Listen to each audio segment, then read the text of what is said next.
It was a sunny morning, but the brightness outside couldn't lighten the heaviness in my chest. I stood by the window, sipping my coffee, staring at the house I had called home for years. My thoughts were muddled, replaying the events of the past few weeks. There were subtle changes at first, cold glances, half-hearted conversations, and secrets she thought I didn't notice.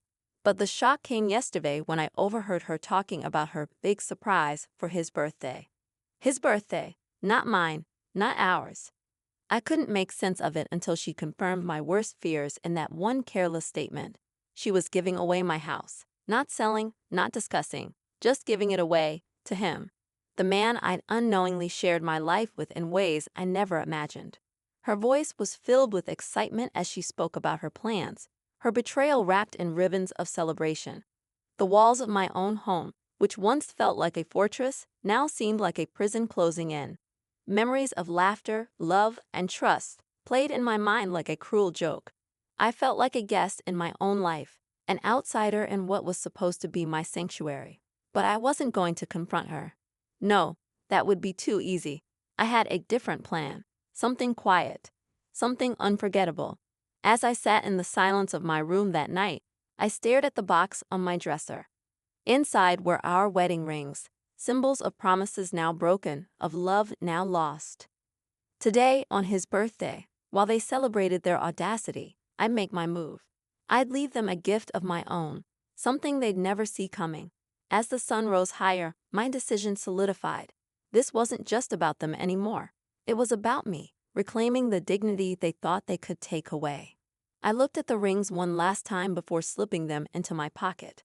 My heart pounded, not with fear, but with resolve. They thought they'd orchestrated the perfect plan, but they didn't realize they were just part of mine now. By the time the clock struck noon, I was ready to execute it. What I did next would leave them speechless. Their celebration turned to chaos, their betrayal met with the unexpected. And as I walked out of the door, leaving my past behind, I felt lighter, even as the weight of the moment hung in the air. The question now was, when they opened the gift I left behind, would they even begin to understand what they'd lost? Or would they, like me, only realize it too late? As I walked away from the house, every step felt heavier, like the weight of the memories I was leaving behind tried to pull me back. This was the house where everything had started, the laughter, the dreams, the promises. It was also the place where it had all begun to unravel, quietly at first, until it became impossible to ignore. I didn't want to turn back, but a part of me wished I could. Not for them, for what it used to mean. I remember the first time we walked into that house together. Her eyes lit up like she found the one thing she had been searching for her whole life. She loved the arched windows, the way the sunlight poured into the living room, and the tiny garden tucked away in the backyard. She called it our little slice of heaven. Back then, it felt like that. We had worked so hard to make it ours, piece by piece. The walls held our story, birthdays, late-night talks, arguments that ended in tearful hugs, and dreams we thought would last forever. But forever doesn't always mean what you think it does.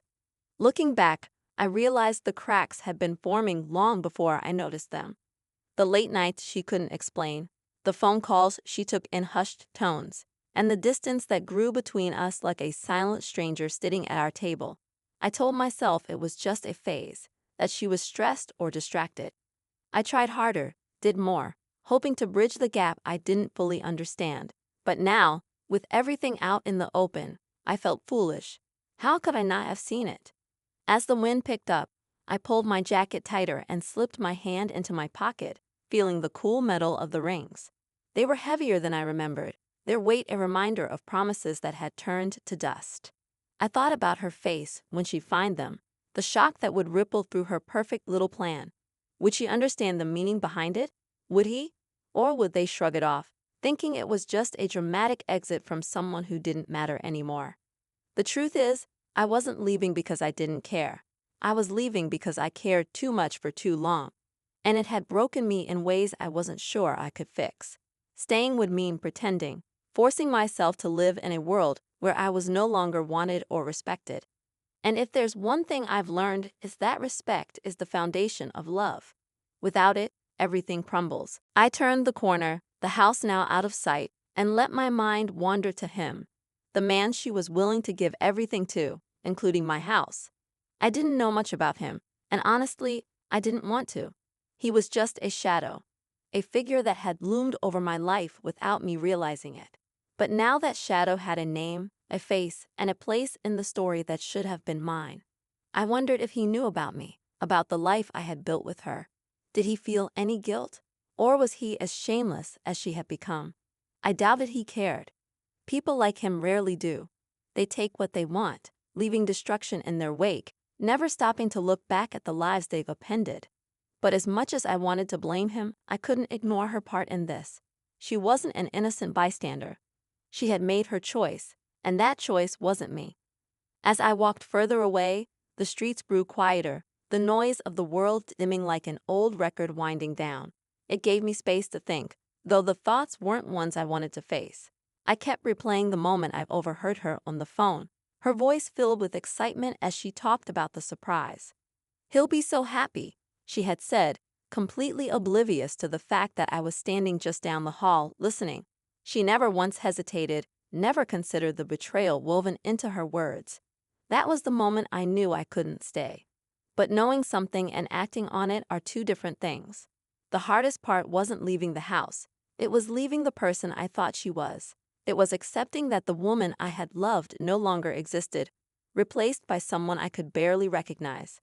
That realization hit harder than any argument or betrayal ever could. I stopped by a small park, the kind of place we used to visit on lazy Sundays when the world felt simpler. There was a bench near the fountain, and I sat down, letting the sound of water fill the silence in my mind. I pulled the rings out of my pocket and stared at them, their polished surfaces catching the light. They were supposed to symbolize eternity, but all I could see now was an ending. I thought about what I would say if I ever confronted her. Would I yell? Cry? Beg for answers? No, none of that would change anything. She had made her decision long before I found out, and nothing I said would rewrite the story she had chosen to live. That's why I left the rings behind. They were my way of saying everything I couldn't put into words, a silent message that would echo long after I was gone. I imagined the moment they would find them, the confusion that would morph into realization. Would they laugh it off, or would it hit them as hard as her betrayal had hit me? I didn't know, and honestly, I didn't care. This wasn't about them anymore. It was about me taking back control, reclaiming the power they thought they had stolen. The sun dipped lower in the sky as I sat there, lost in thought. The day had taken so much out of me already, but I knew this was just the beginning. Starting over wouldn't be easy, but it was necessary. I couldn't stay in a life that no longer felt like mine, surrounded by people who didn't value me. As I stood up to leave, I took one last look at the rings before slipping them back into my pocket. They weren't just a part of my past.